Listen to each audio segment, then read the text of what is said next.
Welcome back. What 3 baits should you be using in the month of August? Before we get into it, if you're new to the channel, please hit that like and subscribe button. Also, comment below and tell me that you subbed, because I'd like to say hello and at least say welcome to the family. Because once you enter this family, there's no getting out. It's a thing of honor. And when you're here, you're family. But right now, August, 3 baits you should use. Here we go. So we made it through July, amazingly. But August is not much better in terms of the weather. It's still hot. It's hot here, it's hot up north. But right now, August is one of the toughest months to catch fish. But if you use the right baits and know what you're looking for and what to target and the areas, you're gonna catch them. So summertime is winding down, but the water is still exceptionally warm. It's the end of summer. We're gonna still wanna fish deeper areas if you're up north. Structure, your grass flats, your grass mats, your docks, all those things that will hold fish. They're gonna stand underneath them and just wait to ambush that prey. This is a good month that you can start increasing the size or the presence of the bait that you're using. To be quite honest, I was going to put a Ned rig on here because I think a Ned rig right now is perfect to use. I also think a glide bait is perfect to use right now too. These bass know that a transition is about to happen, so they want to fatten up and get ready for what's about to happen, this cooler weather. And this is important to take advantage of. So bigger present baits are what we're going to kind of go into today, or baits that I think have a little bit bigger presence. So in August, I think you should get out and fish early. I also think you should get out and fish the evening. The low light, early morning and evening is perfect time to catch them. Also, I think targeting shaded areas is crucial now too. The water's is still just so warm that if they can find 1 or 2 degree differences in the water because of shade, that is a great place for a bass to hide and to ambush those bait fish. You have to remember, as we start to transition into the fall, the days are getting a little bit shorter.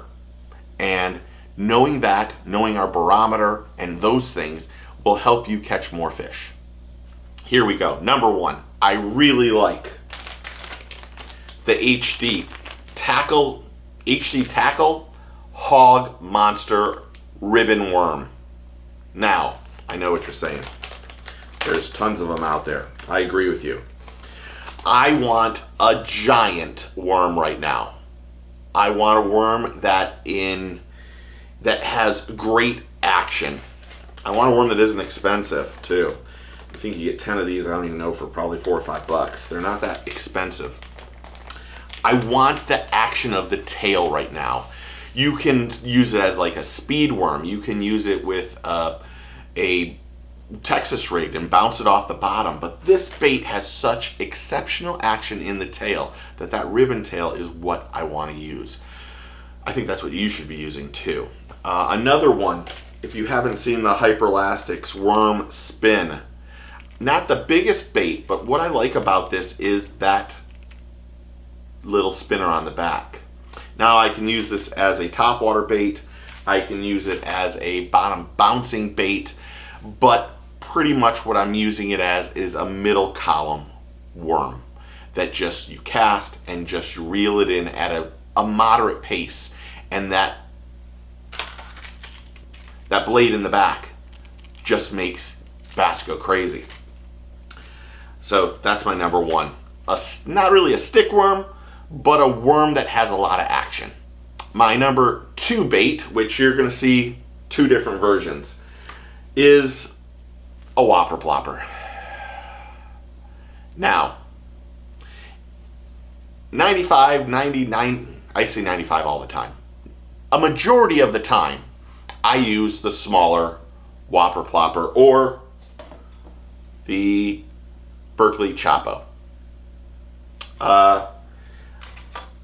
Anytime, majority of the time, this is what I'm throwing. I'm throwing the smaller one. In August, I want the bigger one with bigger hooks. I want the beast. I think the bigger one, there's a few things. The bigger one makes a little bit different noise. I think the bass will target the bigger one a little bit more often right now in August. And here's why. They are looking for bigger baits to eat. They're looking for bigger fish to eat. Like I said earlier, that transition is about to happen. When that transition does happen, they get lethargic. So they're going to eat as much as possible. So a bigger style Chopo or Whopper Plopper is gold.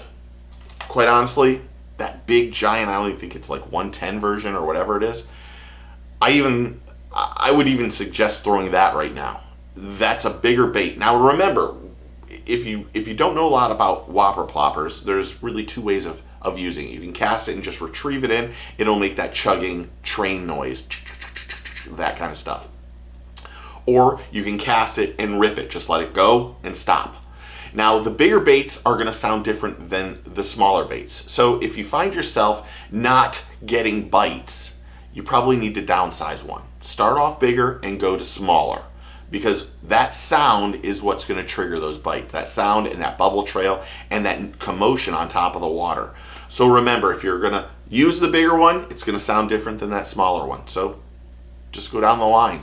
But they're great baits here in August. Great baits. In fact, that bait should have probably been used in July, because it's that good. And last, because really I'm looking at my notes, I think a spy bait is going to be good. I've got the big worm, the Whopper Plopper, the underspin, the Ned rig. But right now, get a jig. Get a swim jig. This is the Engage Water Bull. Fantastic, fantastic, fantastic. If you have a lot of structure, a lot of cover, all that stuff, this is going to bounce through it. Patrick designed this so that it went through all cover. Same with the Thunderhawk Grunt. They're getting a lot of love in this one.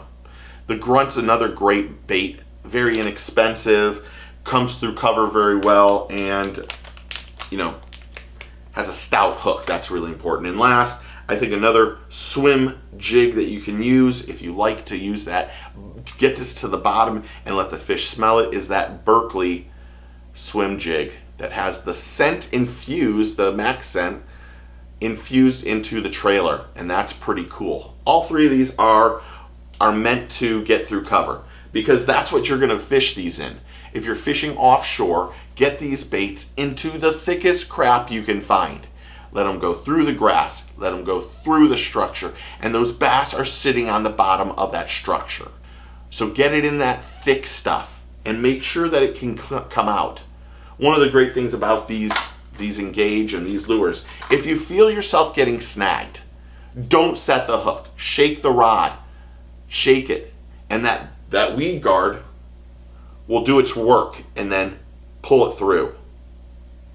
You won't lose as many jigs either. And those jigs are not really expensive. I think the Berkley jig might be $5 or $6. I think the Thunderhawk Grunt might be $4 or $5, and I think the Engage one might be $8 or $9. But great baits to use in the month of August. So lastly, on the swim jig, if you really want to take it to another level, get one of those really soft plastics as a trailer. Something like the Elastec Goat from Z-Man. Those baits are very soft. They're very buoyant too. So you put that bait on a swim jig and it'll sink to the seafloor slower than most. Because it's so buoyant and it has a lot of air in it, it will tend to make the fall of the jig slow down. Now that's very important, because if it goes down so fast, they just don't see it. So if you use something that makes the fall rate slow down, you're going to find yourself getting more bites. They'll bite it on the fall. They will bite it on the bounce up, but a majority of the time, bass will eat it on the fall. So that is an extra tip that I probably shouldn't be telling everybody about. So thanks for hitting that like and subscribe button.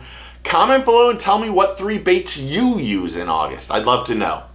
Again, remember, take a kid fishing. Get your fish on. good luck fishing in August. Seriously, I hope you catch some studs.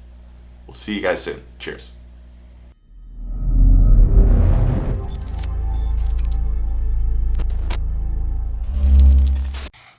Hit like and subscribe. Take your kids fishing.